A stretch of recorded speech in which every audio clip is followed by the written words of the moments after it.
The Western world is in ruin and ready to collapse. The so-called resistance leaders, they rage bait the slaves, pushing their own demise. Stay angry indeed. Black pills of despair rain from the sky. No one can stop the fall. No one can stop Black Chad, demon of despair. Stop putting your emotion into it. Wait, we need to look for alternatives. what's this? We need to look for solutions. We can't just, give in to despair and this programmed demoralization of the West. Come on, guys. What? You're not full of rage or despair? Fine. I will imprison you in an astral dungeon and keep you away from the others.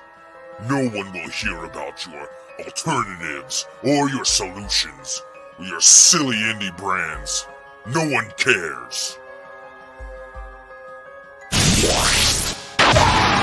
despair programming must continue. What? Welcome to Forever, nerd. You haven't won, Black Chad. Oh, yeah? I'll talk to and review every indie creator I can, and we'll fight against your despair. Even the bad ones? Yes, even the bad ones. Oh. You don't get it. I'm not trapped in here with you. You're trapped in here with me!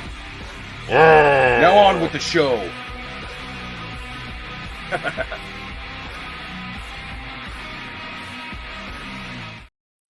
Hey, we made it. What's up, nerds? How's everybody? How's everybody tonight? One hell of Doing an well. intro. I managed to go to a con without getting sick.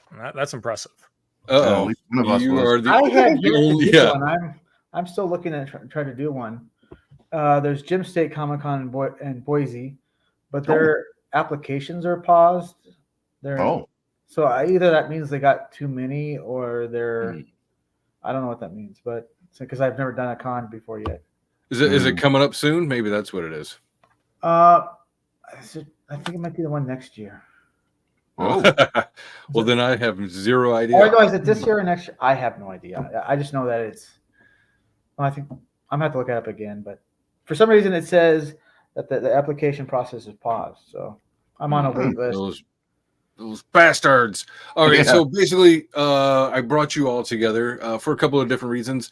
One, Chris Fisk right here, our own dear co-host for many months, moons, years. I'm not sure how long it's been. Anyways, you just came back from, what is it, Granite State Con? Is that right? Yep. And it was your first time out promoting your book, and not just promoting, but selling your book, because you have printed out a shit ton of copies. And that's what it looked like in your pictures from there. So, congratulations on that. And I guess we'll jump into that eventually. I just kind of want to go around a little bit.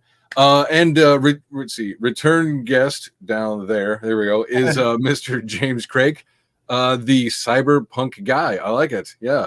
And you just came back from a convention yourself, right? But that was Baltimore. Yes, as a consumer. And I want to grill Chris on some of the behind the scenes math later. Oh, fair enough. And now you didn't just go as a consumer. Audio echo. Who's that? What's up? I'm being told there's an audio echo on the stream. Check. Echo. Is it me? Do you have two windows open? Gone. I don't know if we changed anything.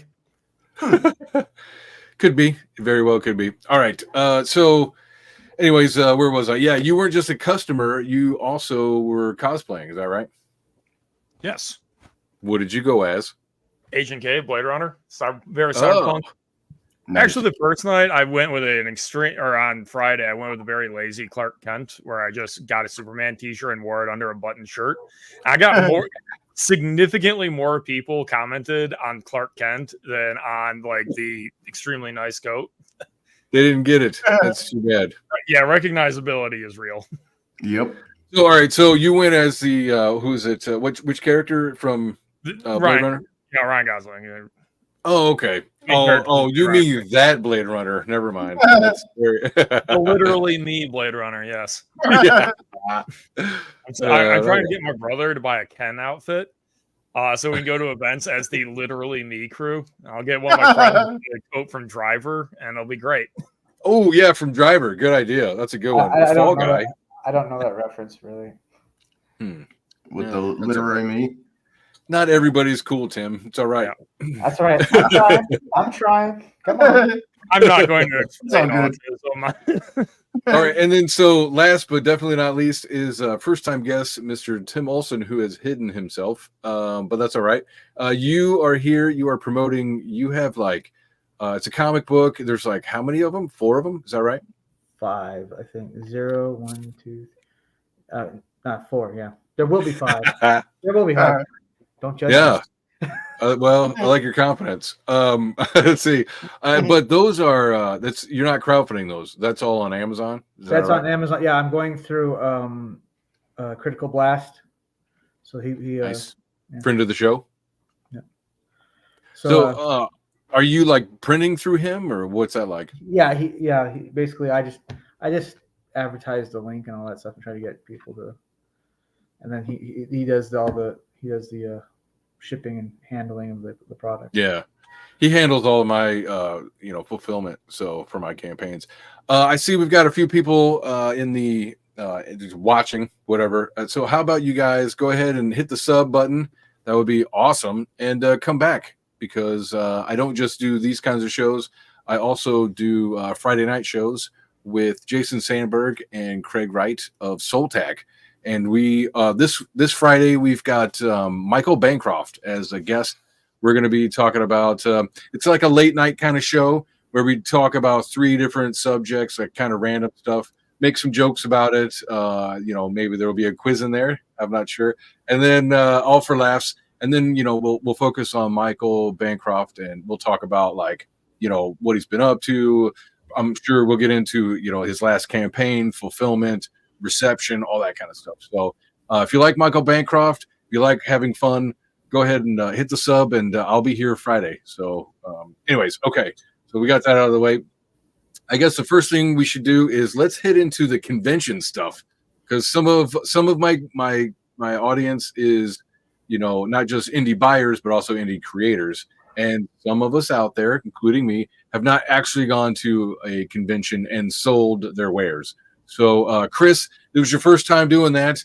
Why don't you tell us what was that like? Chaotic, expensive, a little Like boring. Oh, Yeah, I got a little share in there of my moment when I was the only one at my table. So when the stuff died down. boom! I don't know. Check it out. Yeah, it's just basically just walking around Artist Alley. Yeah. And you can see what kind of material was being sold there. Oh.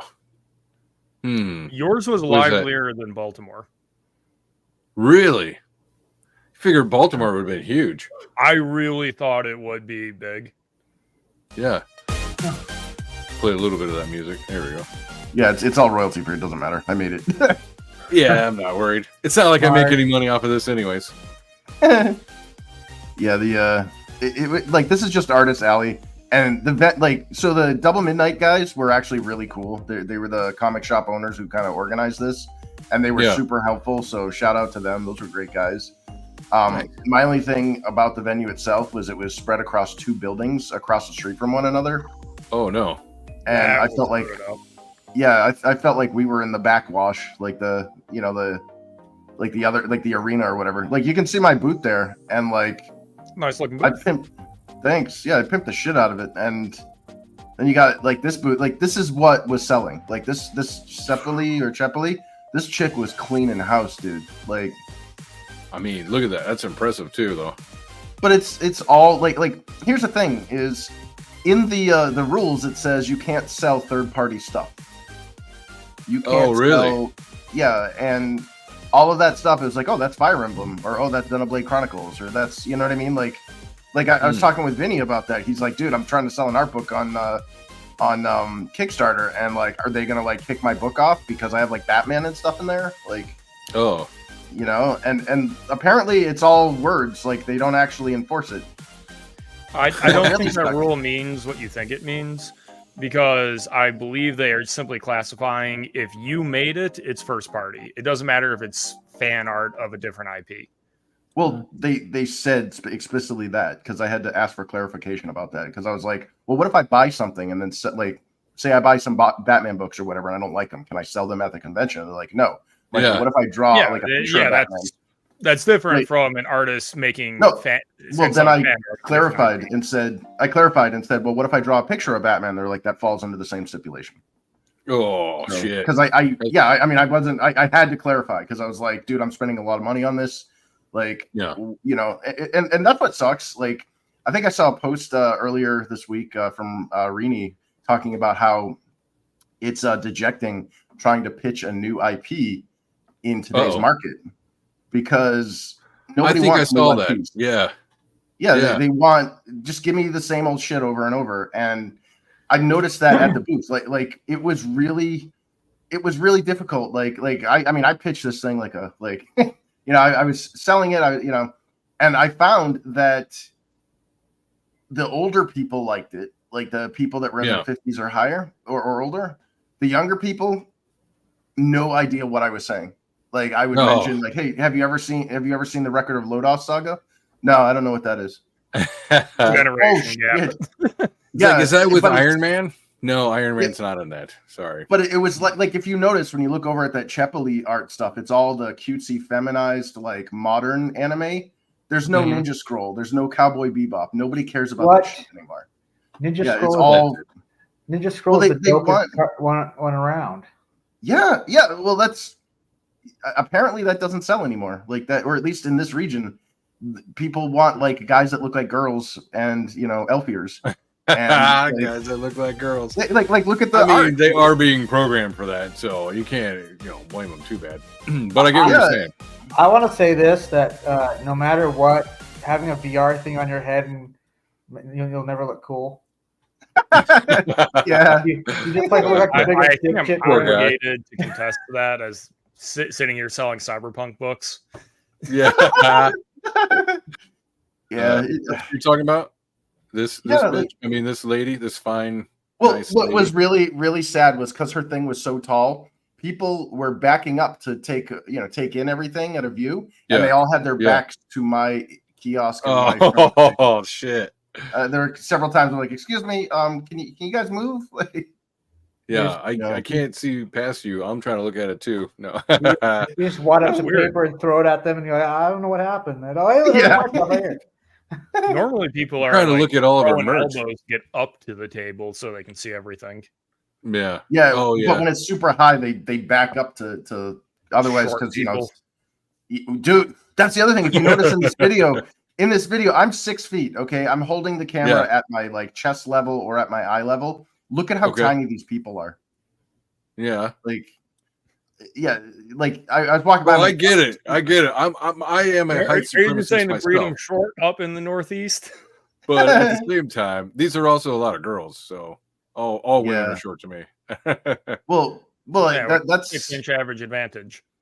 There was definitely a higher ratio of women to men here. Like you can kind of see that in the stuff. Yeah, and like, well, that's probably what that stuff is geared to. It's not guys that are buying that stuff. Correct. Well, yeah, because there's no Ninja Scrolls. There's no ninja. Like I took a walk around and like there was nothing like other than the Ninja Turtles, which I guess you could say was slightly masculine. Like nothing. Like there was Batman and stuff, but that was in like the other building. Like here it was just very weeb centric, like modern weeb stuff. And not the classic weeb stuff. And the thing that I found very sad was so you got my interactive kiosk there. It's all animated. You touch things over on the right. People were more interested in the technology than they were in the content of the technology. And I mean, that's a pop factor. That must have helped. No, I had I've never seen that. Dude, nobody used it. Nobody used it. I had to demo it several times. And creators were enamored by it, but like customers did not give a shit about it. Oh, brutal, dude. In fact, I didn't sell a single, other than the books. Excuse me. Other than the books, I didn't sell a single piece of merchandise. You're like, come on, you bastard! Yeah, This is awesome, and you know it. Wait, you didn't none of the miniatures, none of the little figures, none of that, huh? None of that. None of that. None of the posters. None of the cards. None of the magnets. None of that. The standees. Nothing. It was just books. Everybody should love merch. Merch is awesome. Yeah, I right. figured merch was the only way you can net a positive. Yeah. Yeah. Well, it was weird too because like the older demographics liked the full color books, and the younger demographics liked the manga, which that was kind of Not a surprised. Yeah. Yeah. Not surprised. Familiarity. Because we had talked about that before. It's like that's kind of one of the reasons you went for the manga Yep. to begin with, was like, well, this will bring in some of the younger crowd or whatever. Get some of that manga money. So yeah, I get it. Yeah, Oh. it wasn't if it What's was up, good soft and stuff? feminine, like if I changed the art style to be like, the Fire Emblem where the dudes look like chicks and stuff, I probably would have had better luck. Because like, so basically to my left over there, you can kind of see the little bit of his table. Connery was over there selling his stuff. He had a furry book and he was selling Neff's Mavericks, and he was making a killing, dude. Really? And wow. And he was selling Mavericks, huh? That's so cool. Yeah. Well, all you would hear all day is, hello there. Hello there. Do you like robots? You like animals? And then when he was like, do you like fantasy? I'm like, shut it. You're sniping me. That's funny. Maybe you can do a bait and switch where you have like a bunch of these effeminate dudes and they get killed off in the first page, and then it's the rest of the stuff. It's just a meat grinder on the last page of the book. All right. So how many people do you think, or do you know, stopped at your table? I would say probably about 50 or so, maybe. Okay. Not bad. That's in one day? It might be. No, that's in all 3 days. Okay. Or all 2 days, yeah. 2 days. There we go. Yeah. Would you say this was a success, or was it a kind of like a? Oh God, no. This was not a success. You lost money doing this.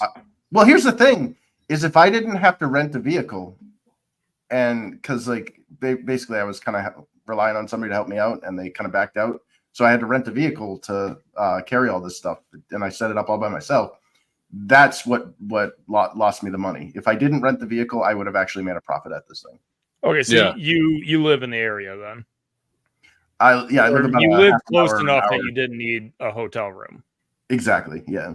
Whew, okay. Thankfully. Yeah. So good stuff. Asked, did you have an interactive screen on display? Yep, right there. You did, right? Yeah, there it is. Right there. Yeah. And I was demoing it because nobody wanted to touch it. I'm like, it literally says in flashing letters, tap an option or whatever. So I go over and I'm like, hey, I got my interactive kiosk here, and I tap it, and they're like, oh wow.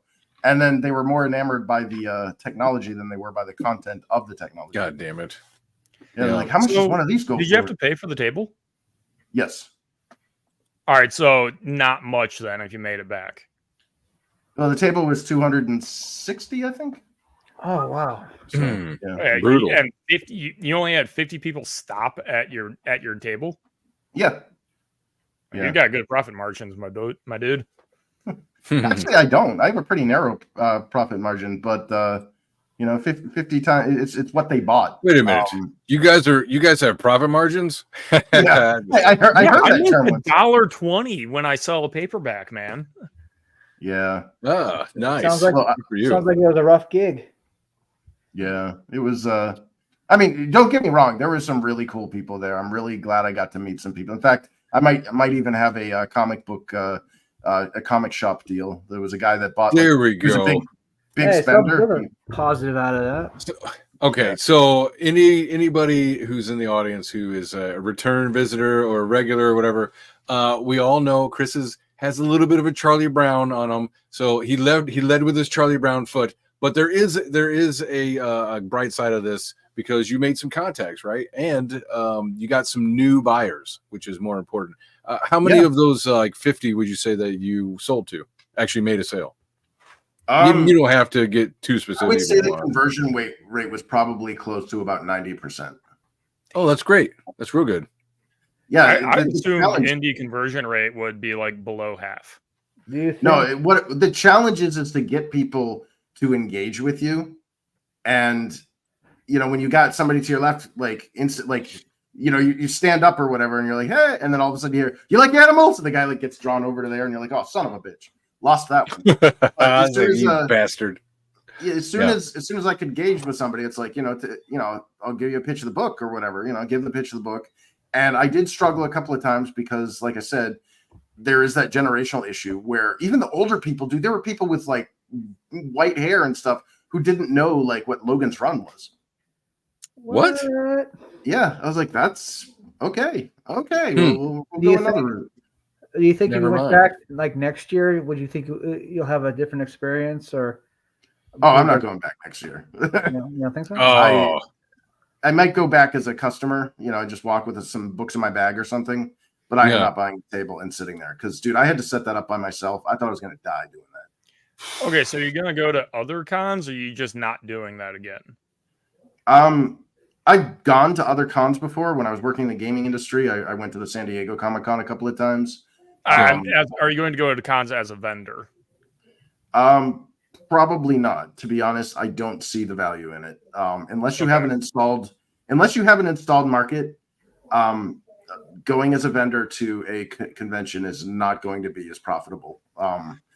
If you're an artist, the you way might have a better I chance. run the math on why I don't do that is from what I've seen, the only way to turn a profit is if you are successfully selling merch. Because convincing somebody to buy 5 installments of a comic that they've never heard of before, which you're talking to people who have never heard of you before, like that's the point. So you can bypass the monetary argument. You need to be upselling at least some of the customers quite a bit on high profit items, which I thought you'd make a killing on those models. Yeah. Nobody didn't buy a single one. I had to schlepp all those back to my place. All right, so here's something I think you should consider. Custom Magic the Gathering tokens with your character art. You don't market them as tokens, but like give them like, this is a 1/1 elf warrior or something. I went to Baltimore trying to buy some swanky tokens because I assumed that would be an easy thing to find. Not one vendor was selling them. Damn. Whoa. That's pretty crazy. All right, so that's a good transition. You already have the art. You just need to print it. What was your experience at Baltimore? So driving there was a nightmare. Maryland drivers can't drive. They have a speed limit of 55, and half the drivers want to go 90. Wow. The city traffic almost gave me a panic attack. I'm lucky I wasn't driving. I had a local. Yeah. The trip, fantastic, because I got to meet up with an old friend from college. I stayed at his house. We played a bunch of board games. That's what made the trip good. The con was kind of a disappointment. It was shockingly small. It had a lot of indies, and I kind of like scoped it out, but I wasn't really there to shop for new comics to buy. So ended up not really buying anything, honestly, but the people I was with did quite a bit of purchasing. Nice. I'm not interested in the old celebrity petting zoo that these cons always have. I'm not gonna go, oh my god, you were this character from the show I grew up watching. I'm not that kind of guy. Friday was really small. Saturday had probably twice as many people, but I'd already gone through every single stall in the area, and our plan had been to hit the arcade on Saturday. The arcade was like 8 consoles set up with Street Fighter, and that was the arcade. Oh, Street Fighter? Just Street Fighter? So they, the reason we knew there was an arcade was they had 4 tournaments set up, or maybe 6. I think it was 2 a day, and they cycled from like Mortal Kombat to Tekken to Soul Calibur to Street Fighter and yada yada. But there were like 8 stations. Mortal Kombat, I would play that. Which is, in my opinion, a terribly ran convention. Like, if you know anything about the literal, like, tens of thousands of dollars of embezzlement that happen every year. But they bring in, like, arcade machines to the convention center. Like, you can get in, like, a Gundam simulator pod at Youmacon. Nice. Youmacon. Got it. Yeah, it's an anime convention in Detroit, which is actually enormous. Good to know. So Baltimore, had like 24 companies show up selling used comics from the last 100 years roughly. Chris, did you have any of those companies at Granite City? You mean like reselling old comics? I think I saw that for collectors to round out to fill up their collection and get their missing pieces. Yeah, I think I saw that. It was on the other side of the room or that area there was. So Baltimore was actually almost majority like indies, which was pretty cool, which was cool to see. But I was also seeing how few people were stopping at their booths. And I was not seeing a 90% conversion rate. So you're in like a top percentile, Chris. Well, there we go. I think what it was is because there was such hesitance for a new IP, it was about because I didn't have 5 books. I only had 2. I had a bunch of books there, but they were all like variant covers and stuff. Oh, okay. And basically what it was is I have book 1, I had book 2, and I had the manga edition, which contained both books 1 and 2. And it was just basically like, give me the pitch of your story, give me the pitch of your book or whatever. I showed the art. People loved the art, but not enough to buy any of the prints, which was weird. But like once I could kind of, drop the hammer, so to speak, or like once I could get my foot in the door, the people seemed to be pretty receptive. I think it was very few people after I explained everything, like put the book back down and walked away.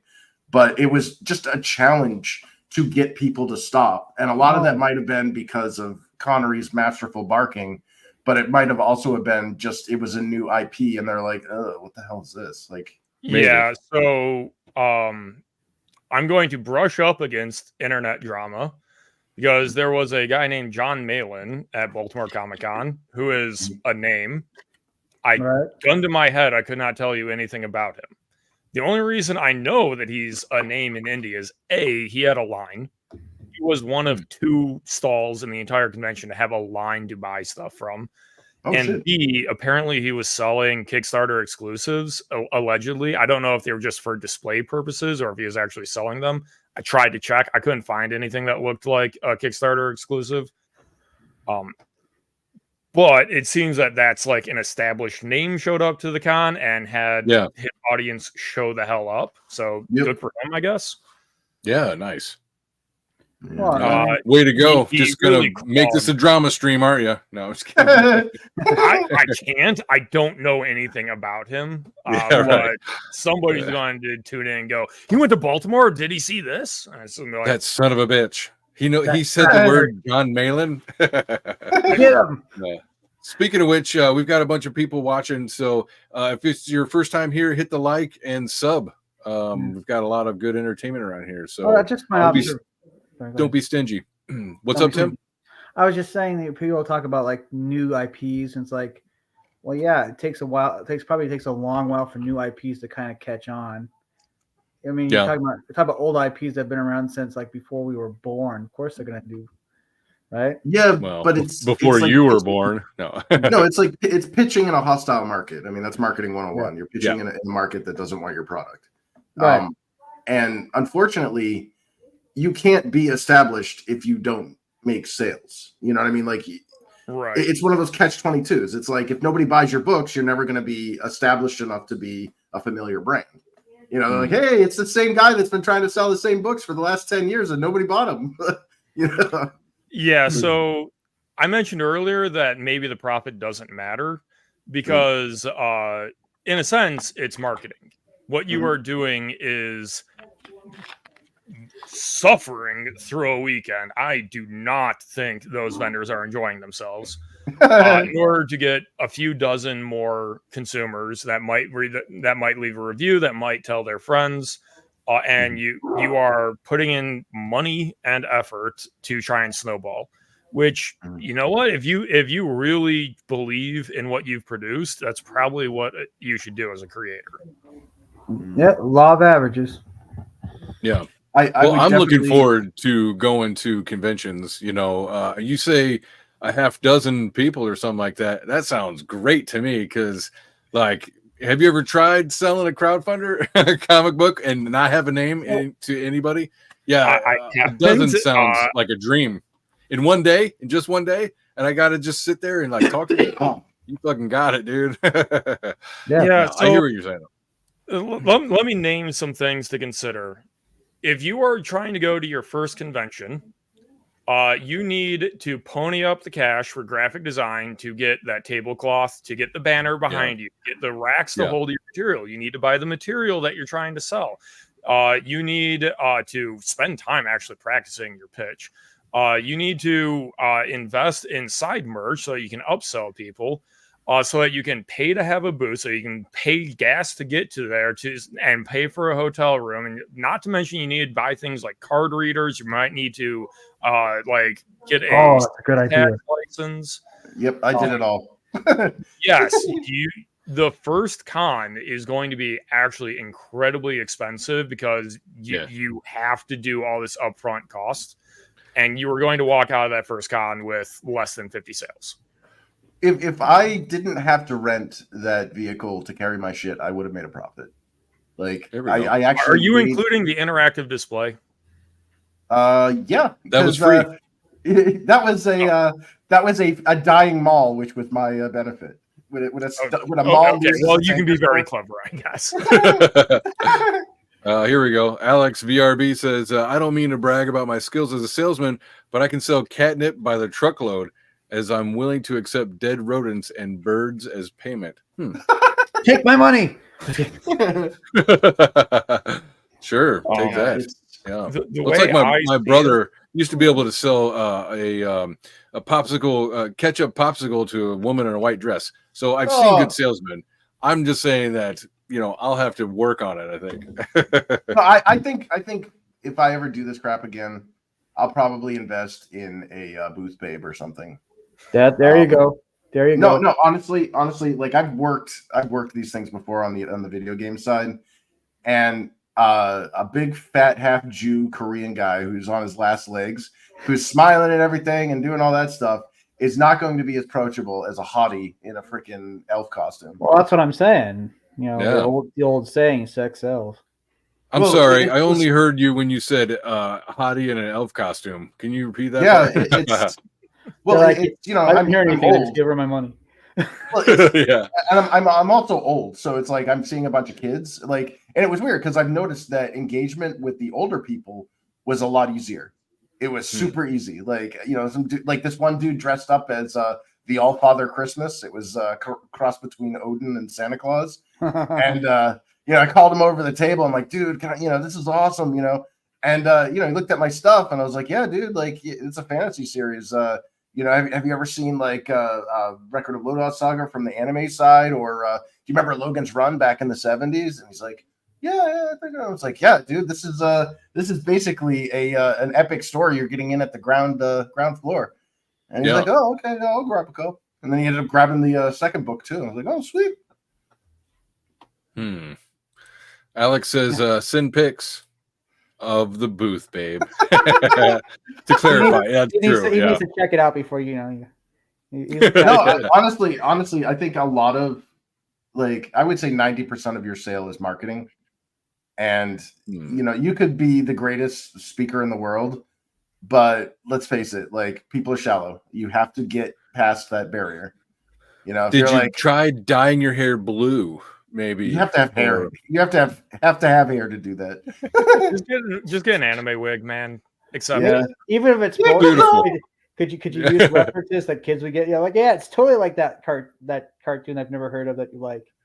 Yeah. Well, that's the thing is I have a Zoomer nephew, so I know all of the weird Zoomer shit.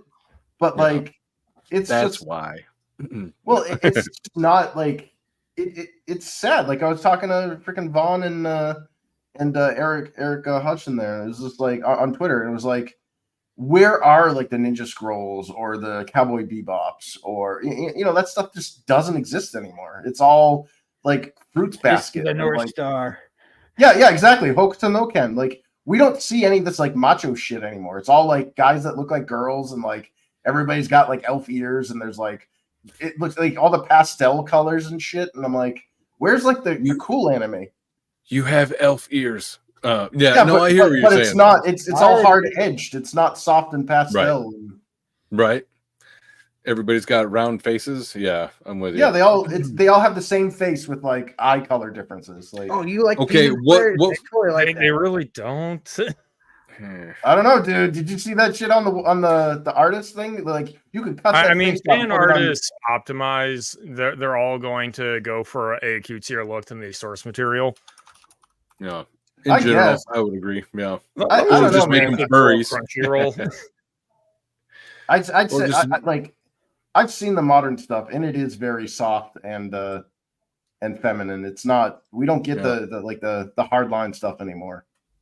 Alex says Japanese media has transformed just as Western media has. There are still some good new series, but it's a lot thinner in recent years. Like Berserk. Yeah, there's not a lot that grabs me that I've seen in anime the last probably 10 years. So, and my daughter, she's kind of going through it right now. She's 13. She's like, oh, I'm watching this. Oh, have you seen this one? And on so she kind of keeps me up on some of it, but not a lot really grabs me. So it's unfortunate. I'm like, am I too old? I mean, do I just not get it? I don't know. I definitely feel too old. I feel like my culture disappeared. Like, I went off to California, went off to Japan, and I came back and it was like, what is this? Like, what is this weird shit? Like, this isn't where I left. Like, what's going on? Okay. I mean, what was the best cosplay that you saw while you were there at Granite State? So there were this couple, these young kids are probably like late teens. Dude was kind of jacked. Chick had probably 1% body fat, and they were dressed as the I don't know what the hell they're called from Borderlands. Like the gas masks, the Wastelander and stuff. Okay. And they had like all the black lines and stuff that looked like they were made out of cell shading, and it looked freaking awesome. That's fucking cool. Yeah, I wish I had the time to take photos, because I would have been like, hey, can I get a photo with you guys? I know. I told you. I was like, dude, take pics and videos, but I had you no got time to one, do that. like, walk around. Yeah. No, I had sure. It sucked. Like if you ever do a convention, never do it alone. There's a reason why there's 2 chairs at every table. Yes, I did notice that at local conventions, like all the vendors had somebody with them. So I did notice that. Yeah, I heard that it was a good idea to have somebody just in case you need to go get lunch or you need to take a go use the bathroom. Yeah. Somebody can watch your shit at least. Somebody even mentioned just like find a random person, offer them $100 in free merch, and then go. I don't think I'll be doing that, but I appreciate the advice. Me more money. So, all right, and James, what would you say? What was the best cosplay that you saw? Maybe, and also on top of that, I guess as a second question, what were some of your takeaways as as a consumer at the mostly indie kind of convention? Okay, so I was basically just staring at the booths. Nothing really caught my eye walking around, to be honest. There were some people that like went all out. Like I did see a dude dressed as Kratos from God of War and stuff. If I wasn't staring at a wall of something, then I was talking with like my brother at the time. I wasn't paying attention, to be honest. Nothing jumped out. Yeah. So let's see. Takeaways as a consumer. Most of the indies that were there really kind of blurred into each other for me. Mm-hmm. And I think that may have been kind of an artifact of like that may have been caused by the outliers and nothing to do with the actual the blurring together, because you're going to remember the dude at the corner with absolutely horrible art that you just look at and you go, how do you think you're making money making this? And you're going to remember the guy making gratuitous pinup versions of the Grimm fairy tales. Even though I looked at that and went, this is too much even for me. Like, you're judging. I'm not interested in this. Yeah. So if you weren't at one of those extremes, in a lot of ways, everyone was kind of in pastel colors, and it seemed, and most of them were taking artistic shortcuts, which I don't fault. I actually think indies should lean into simplifying their art. If you look at like successful Korean manhwa, like even the big names, you can go to Solo Leveling, which has the best studio in Korea. a lot of the panels are 3D assets in the background that are just put through a filter. Like, it's a good filter nowadays, don't get me wrong. They will very often switch to chibi art styles, which take no effort to draw. And nobody complains about the fact that the majority of that chapter took comparatively no effort, because everyone remembers the big flashy fight sequence that got full effort from the top tier talent. And they're thus able to tell a full story at a faster pace because they aren't going all in on, every every floppy has to be the best thing. That's why it's taking a year and a half to release. That's another thing I noticed. The indies had 3 issues at most. Like, one guy had 5 and he was a standout. So typically every stall had 1 series they were promoting. I think that's a mistake. As I'm releasing books, I'm doing a lot of standalones with the ability to build them. I do have, my Blackstone series is my main pitch that I sell people. But I branch out because I know not everyone that's going to stop and talk to me and give me the time of day is going to be interested in tech noir detective stuff.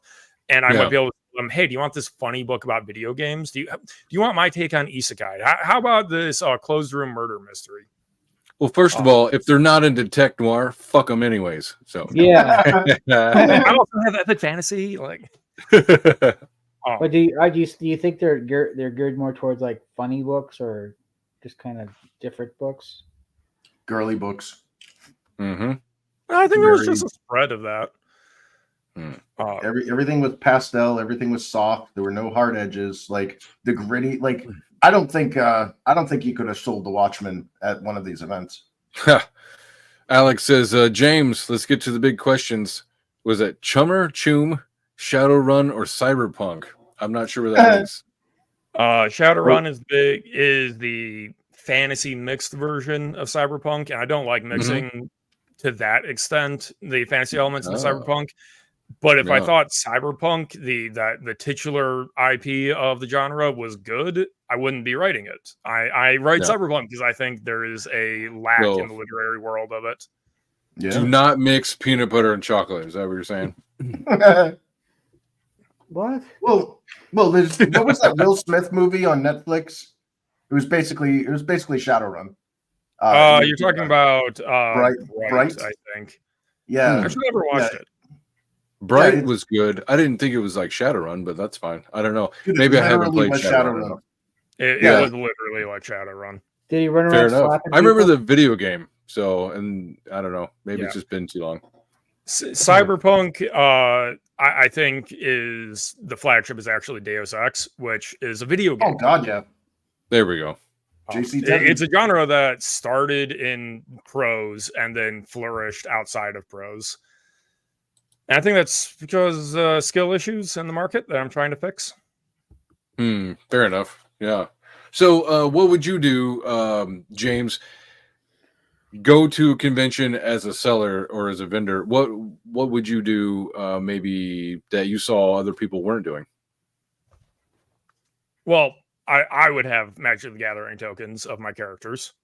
A lot of people do trading cards, but they price them exorbitantly.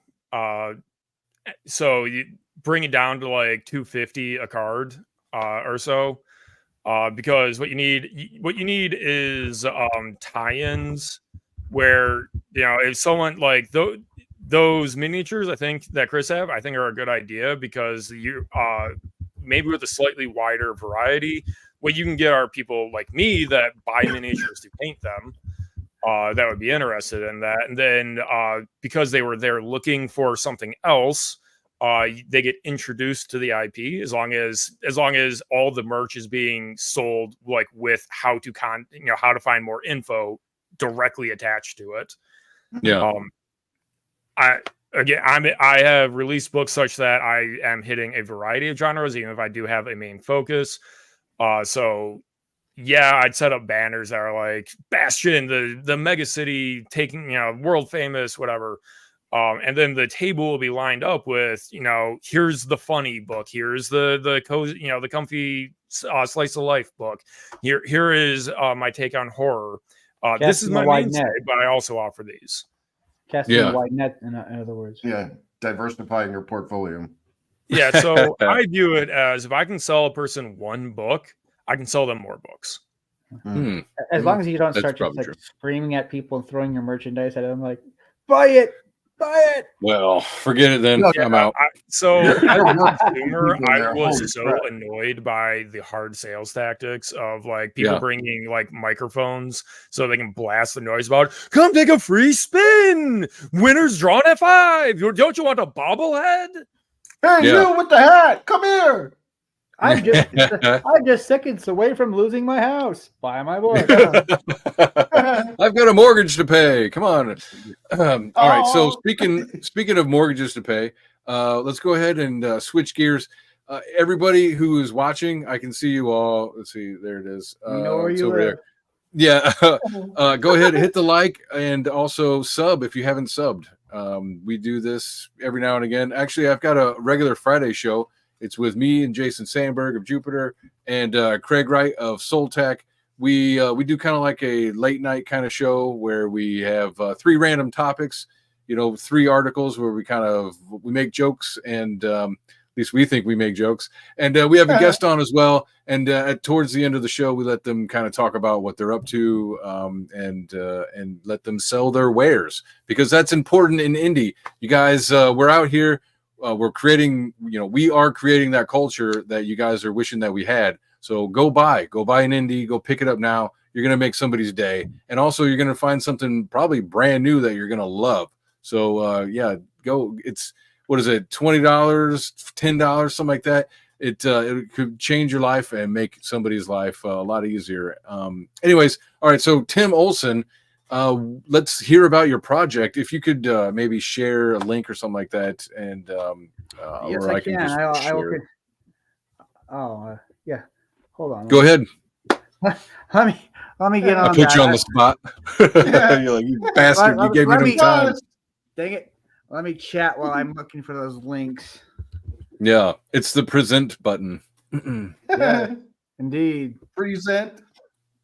So, James, you traveled like from Michigan to Baltimore. Do you do any conventions around? Because I'm in Illinois, so I'm actually not terribly far from you. What kind of conventions do you normally check out in the Midwest area?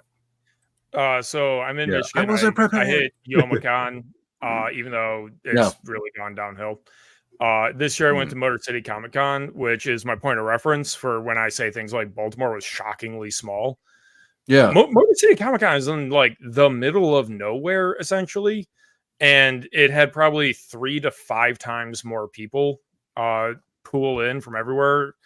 There were like no indies whatsoever at Motor City Comic Con. Really? I could not find one.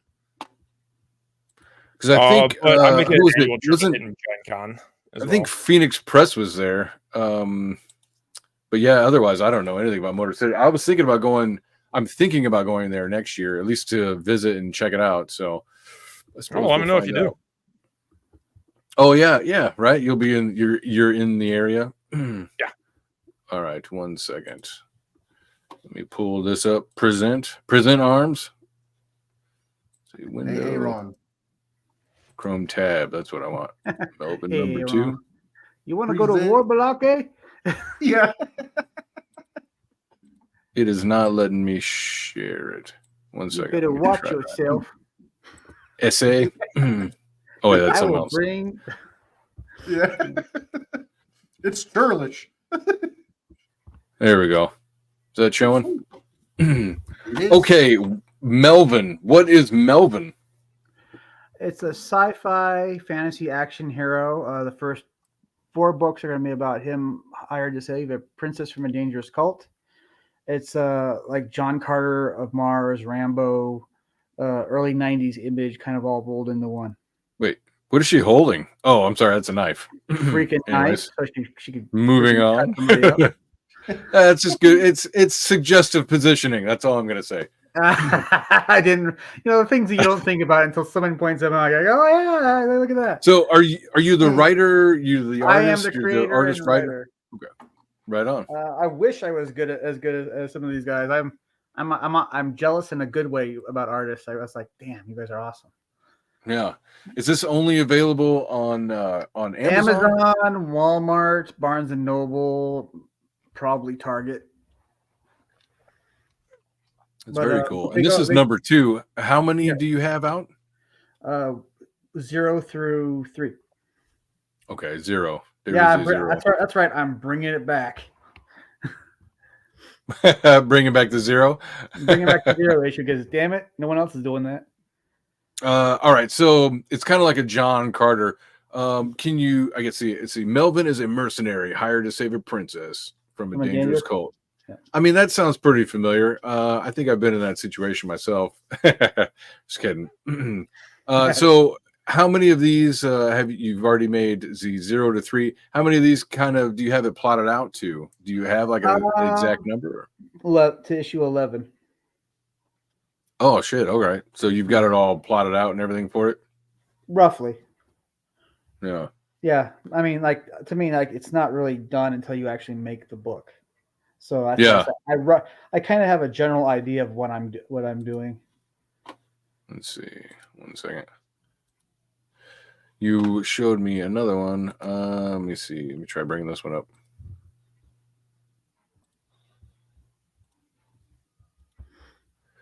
Little dead air. Don't mind that, guys. All right, so I can rant about one other thing. I swear, this has never happened before. All right, no more dead air. There we go. All right, Melvin 0. So how does this story start off? Because, you said it's a mercenary and stuff. Who is Melvin? Melvin is a guy that was found left for dead. And basically, like mercenaries are pretty much like property, right? They're put a little micro bomb and a tracking device implanted, and if they disappear or go into hiding, they just blow them up. They can't find them. Mm-hmm. So if they can make enough money, they can win their freedom, but it has to be enough for like their owner and them. I see. Okay. Yeah. Oh, that's gnarly. I do like some of the art on that. That's pretty nice. Dude, I wanted the most freaking metal cover I could think of. I said to Rob Ewing, I said, make a candle holder made out of guns and another one made out of spines and skulls with blood. Fuck yeah. I like it. I think he came through. Yeah. It was very cool. How'd you meet your artist? He did a book called Zed and Odysseus, which was a kind of a Droids parody. It's like Droids meets Adult Swim. Oh.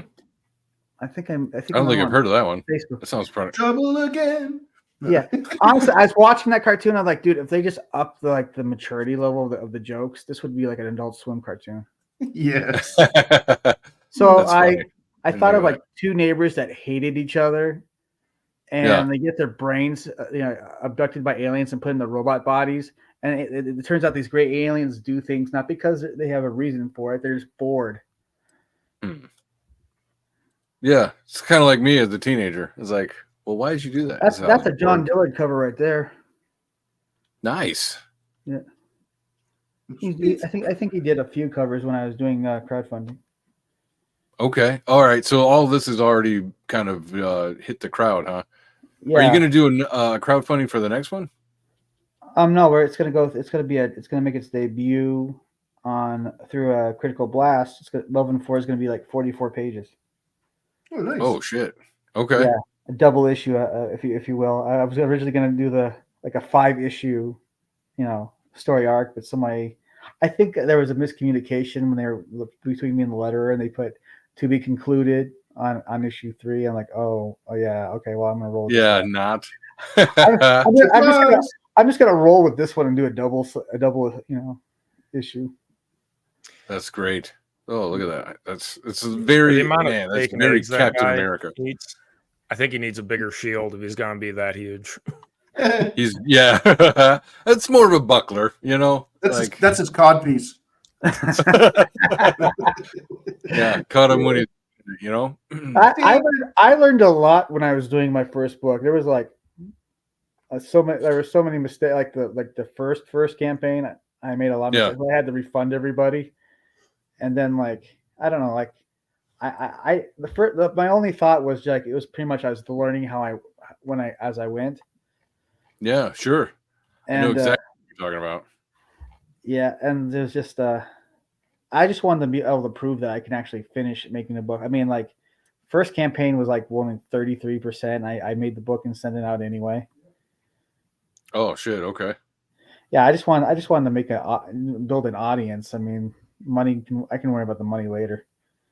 Yeah. Well, I definitely know that feeling. I mean, I feel like I'm giving away my books. But that's all right.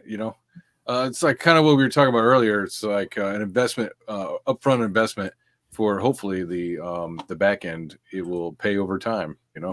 So well, I was just, I mean, I was like I said that Xenodicius is just an ash can I give away for free, and then I kind of encourage people to check out my other books on Amazon.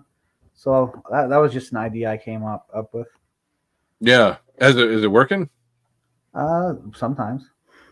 I mean, a little bit here and there. So have you done any conventions yourself? I want to. I'm trying to. Like I said, Gem State is. I almost got to do the one when I was down in Texas, in Austin. Okay. But I moved, and so, and they even were going to give me like, what you want, one day or both days, and I'm like, well, I'm moving, so I can't do it now. That's too bad. Sucked. Yeah, I'm hoping to do conventions myself next year, so we'll see how it falls, because I do want to get issue 3 out, as soon as I can, and I don't know, it's just there's a lot up in the air between the end, like finishing the campaign I'm in now, and then making sure I have enough cash to finish the book, and then also market it. Timing. Yeah. Convention, yeah. Like I have plates in the air, as I say. So yeah, it can be. Now I wrote because you can like message Gem State Comic-Con, and I said, your applications are paused. Are you accepting them again anytime soon? And they said not at this time, but they mentioned a horror convention down by Snake River. Yeah, it's like, that probably wouldn't play too well, would it? I mean, I don't know. I would give it a chance, see what happens. Yeah, I mean, you maybe lose a day and probably meet some new people. Yeah, why not? Well, I mean, it's next year in September, so I got time to figure it out. Oh shit, yeah, you got a bit. So James, aren't you're thinking about doing a comic yourself, aren't you? So it's audience growth dependent. I do have stories that would adapt very well. It is something I want to do, but for the type of art that I would want done, I think I have a pretty good idea of how many backers I would need, and I don't currently have them. So I am focusing on sticking to the prose novels for now, and trying to identify tactics other than just like throwing money at an artist. Yeah, that's a great idea. Yeah, don't make that mistake. Yeah. It's difficult. It's kind of a weird situation, I think, when I compare the amount of work it would take me to write, say, 100 pages of a graphic novel compared to how much effort the illustrator would be putting in. Oh, yeah.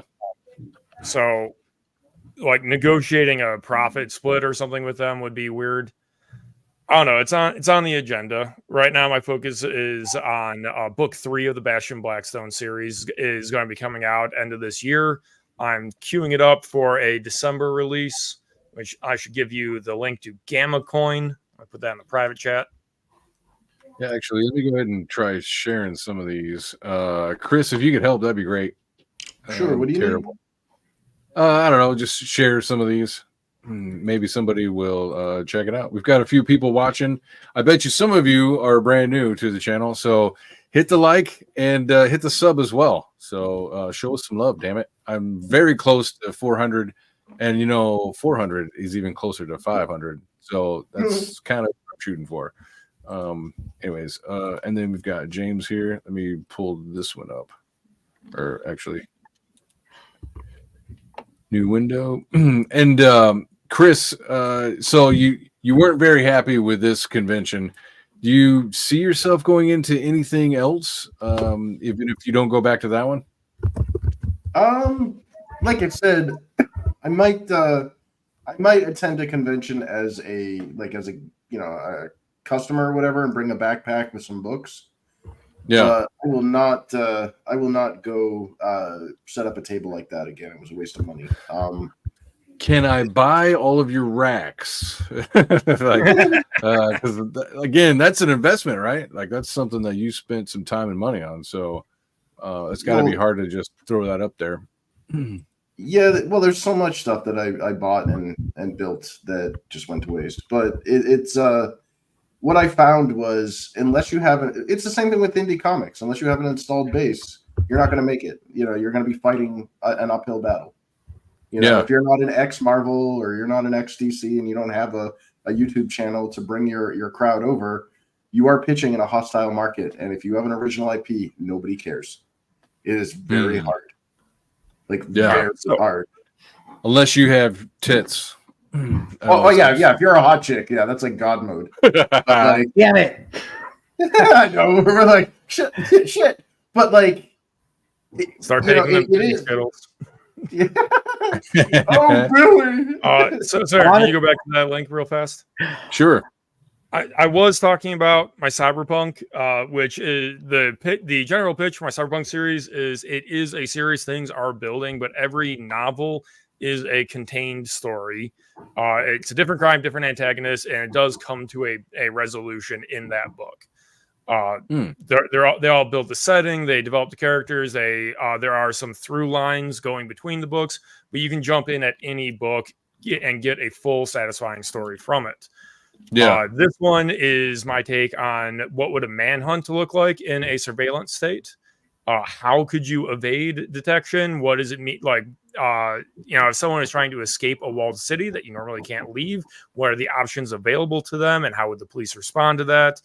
And what kind of people would the character have to come into contact to, and what are their interests, and how is that going to bash up against the interests of the government? So I'm very happy with how Gamma Coin came together.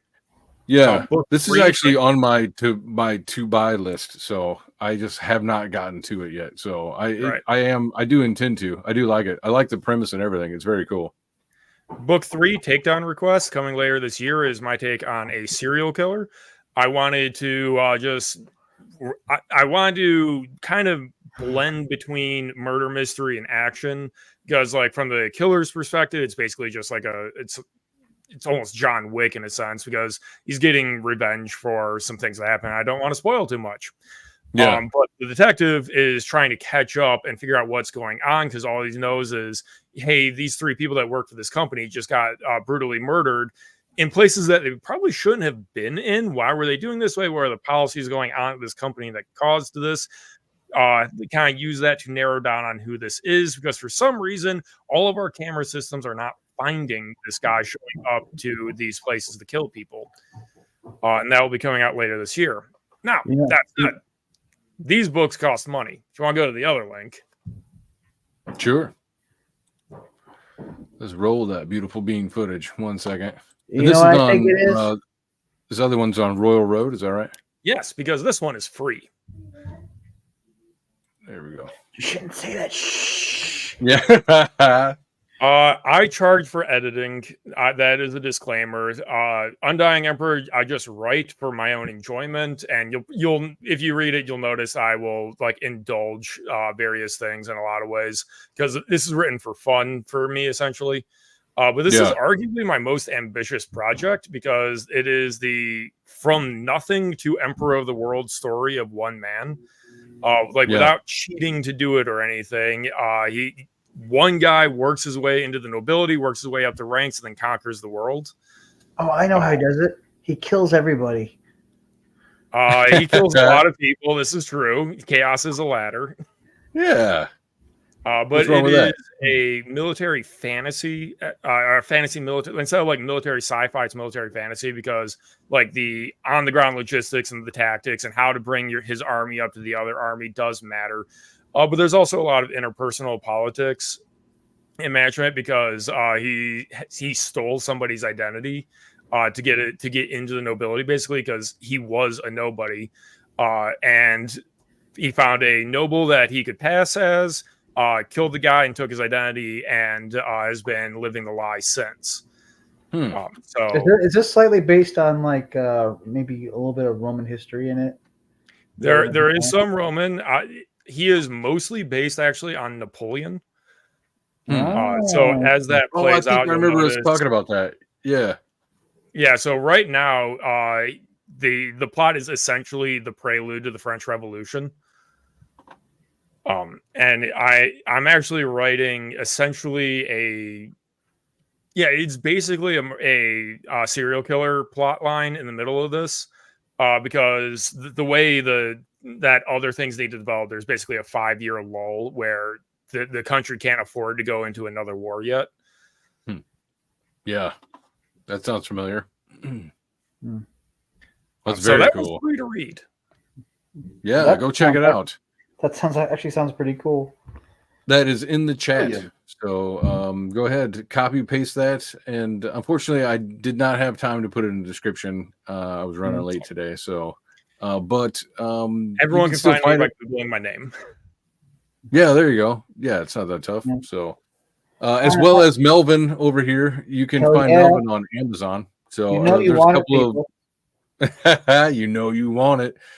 You can find that in the chat as well. Or I guess just go to Amazon and type in Melvin, probably comic book. Simply owning a copy will get you laid.